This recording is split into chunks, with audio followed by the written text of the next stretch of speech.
Seri ke-4 Pendekar 4 Alis. Rumah Judi Pancing Perak. Audiobook, novel silat. Cerita, Hulung. Bab 4. Angin mendesir. Tiba-tiba Xiao Hong merasa dingin, sebab tiba-tiba teringat olehnya harus segera menempuh perjalanan jauh, teringat kepada sungai Xionghaoa yang hampir sepanjang tahun selalu membeku dan teringat kepada kota rahasu yang penuh es itu. Semua orang tahu Liok Xiao Hong adalah seorang petualang. Bertualang juga semacam penyakit, serupa penyakit kanker, tidaklah mudah untuk menyembuhkannya, ingin punya penyakit ini juga sama sulitnya. Sebab itulah siapapun tidak nanti berubah menjadi seorang petualang hanya dalam semalam saja. Bila mana ada seorang berubah menjadi petualang secara mendadak, maka pastilah disebabkan oleh sesuatu alasan yang sungai khas. Konon pada waktu Xiao Hong berumur 17, dia pernah mengalami sesuatu peristiwa berduka yang hampir membuatnya terjun ke sungai. Dia tidak jadi bunuh diri dengan terjun ke sungai, sebab dia telah berubah menjadi petualang. Petualang selamanya tidak akan terjun ke sungai. Kaum petualang biasanya tidak suka memperlakukan diri sendiri dengan sadis, sebab satu-satunya orang di dunia yang mau menjaga diri mereka ialah diri mereka sendiri. Dan Liok Xiao Hong selamanya sangat baik menjaga diri sendiri, bila tersedia kereta, tidak nanti dia berjalan kaki. Kalau ada hotel mewah dengan sewa 3 tahil perak semalam, tidak nanti dia tinggal di hotel kelas kambing. Sekarang juga dia berada di sebuah hotel, namanya Tian Hokeh Chan. Hotel Rezeki. Beberapa kamar utama hotel terkenal ini memang sewanya 3 tahil perak semalam. Semua tamu yang pernah bermalam di Tian Hokeh Chan sama mengakui sewa 3 jahil perak semalam tidaklah mahal. Tempat tidurnya yang longgar dan lunak, spraynya yang resik, bantalnya yang empuk, tersedia pula air mandi panas yang dapat diminta setiap waktu. Xiao Hong sedang berbaring di tempat tidurnya, dia baru saja habis mandi air panas dan bersantap malam yang lezat, ditambah habis minum 2 kati arak Tiok Yap Jing yang terkenal. Dalam keadaan begini, satu-satunya pekerjaan yang dapat dilakukannya adalah memejamkan mata dan tidur senyenyaknya.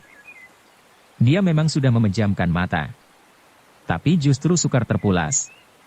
Maklum, ada banyak urusan harus dipikirkannya. Persoalan yang sekarang rasanya seperti ada beberapa lubang kelemahan, tapi di mana letak titik kelemahan itu justru sukar dipecahkannya. Apabila dia memejamkan mata, segera terbayang orang perempuan. Yang seorang memakai baju tipis berwarna hijau apel, mukanya sama sekali tidak berbedak, sikapnya senantiasa dingin, serupa sebuah gunung es. Seorang lagi seperti cahaya matahari di musim semi, hangat, genit, menggiurkan lebih-lebih kedua matanya, bila mana dia sedang memandangmu rasanya sekaligus sukmamu akan terbetot. Sukma Liok Xiao Hong belum lagi terbetot, sebab pada hakikatnya si dia belum pernah memandang sekejap pun secara benar terhadap Liok Xiao Hong. Akan tetapi Liok Xiao Hong justru selalu memandangi si dia, bahkan selama 2 hari terakhir ini. Hampir setiap saat, setiap waktu, senantiasa dapat melihatnya. Maklumlah, perempuan itu diketahui senantiasa mengintil di belakang Liok Xiao Hong, seakan-akan terikat oleh seulas tali yang tidak kelihatan. Liok Xiao Hong sudah sering menguntit orang, sebaliknya juga sering dibuntuti orang. Cuma pada saat yang sama sekaligus ada 3 kelompok orang menguntit jejaknya, untuk ini baru pertama kali dialaminya sekarang. 3 kelompok tidak berarti 3 orang. Anak perempuan yang kelihatan hangat itu hanya 1 di antaranya, dan dia merupakan 1 kelompok yang cuma terdiri dari dia sendiri. Kelompok kedua ada 5 orang, ada yang tinggi, ada yang pendek, ada orang tua, ada anak muda, semuanya menunggang kuda tinggi besar dengan persenjataan lengkap. Semuanya melotot dan mendelik, tampaknya mereka tidak khawatir diketahui oleh Liok Xiao Hong. Tapi Xiao Hong justru berlagak tidak tahu. Kelompok ketiga adalah 3 orang cendekia yang berdandan seperti guru, menunggang kereta besar. Ada kacung yang meladeni dengan macam-macam perbekalan, serupa orang yang sengaja keluar untuk pesiar. Tapi Xiao Hong tahu mereka bukan kaum pelancongan, sekali pandang ia lantas kenal mereka, betapapun mereka menyamar pasti dapat dikenali Xiao Hong. Sebab meski mereka dapat mengubah dandanannya, tapi sukar mengubah air muka mereka yang selalu dingin dan angkuh itu. Ketiga guru tua ini dengan sendirinya adalah ketiga Hou Hoa Tianglo dari Makau, yaitu Sui Han Semyu. 3 sekawan orang tua yang tinggal di Tian Lianglong di puncak pegunungan Kunlun. Xiao Hong tidak ingin menghindari mereka juga cuma menguntit dari jauh dan tidak menyusulnya. Sebab si jenggot biru sudah memberitahukan kepada mereka bahwa satu-satunya orang di dunia ini yang dapat menemukan kembali Losat Pai bagi mereka, maka orang ini ialah Liok Xiao Hong. Kalau Liok Xiao Hong bermalam di Tian Hokeh Chan, apakah ketiga kelompok pengintil itu juga tinggal di hotel yang sama ini? Sesungguhnya apakah hendak mereka terhadap Xiao Hong? Xiao Hong merasa kesal, ia tidak takut orang lain mencari perkara padanya, cuma rasanya tidak enak bila mana harus menunggu orang lain datang mencari gara-gara padanya. Pada saat dia lagi kesal itulah, tiba-tiba ada orang mengetuk pintu. Hah, ini dia. Akhirnya datang juga. Kelompok mana yang datang dan apa yang hendak dilakukannya?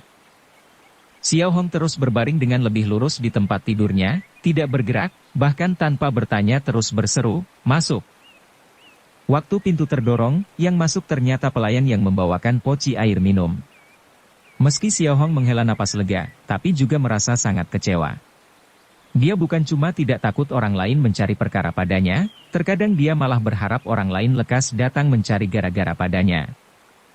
Meski pelayan kelihatan dalang membawakan air minum, tapi gerak-geriknya tampak mencurigakan, sembari menaruh poci teh di atas meja, ia coba memancing bicara, sungguh dingin hawa hari ini, seperti di akhir tahun saja.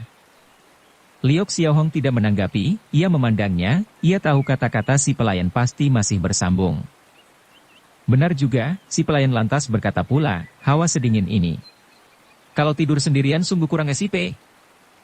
Apakah maksudmu hendak mencarikan seorang perempuan untuk teman tidurku? Ucap Xiao Hong dengan tertawa.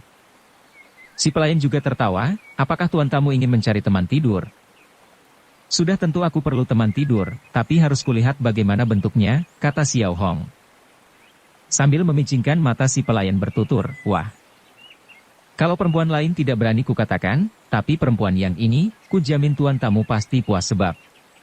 Sebab apa? Potong Xiao Hong. Si pelayan tertawa pula, tertawa yang misterius, kemudian menyambung dengan suara tertahan. Perempuan ini bukan barang lokal, tapi pendatang. Mestinya juga tidak bekerja di bidang ini pula, kecuali kepada tuan tamu saja. Tampaknya dia tidak mau menerima tamu yang lain. Memangnya dia yang minta kau bicara denganku? Tanya Xiao Hong. Ternyata si pelayan lantas mengangguk. Seketika mata Xiao Hong terbeliak, bayangan si cantik yang hangat itu seakan-akan terbayang pula di depan mata. Bersambung ke bab 5. Dukung kami dengan subscribe, follow, like, komen dan share. Terima kasih.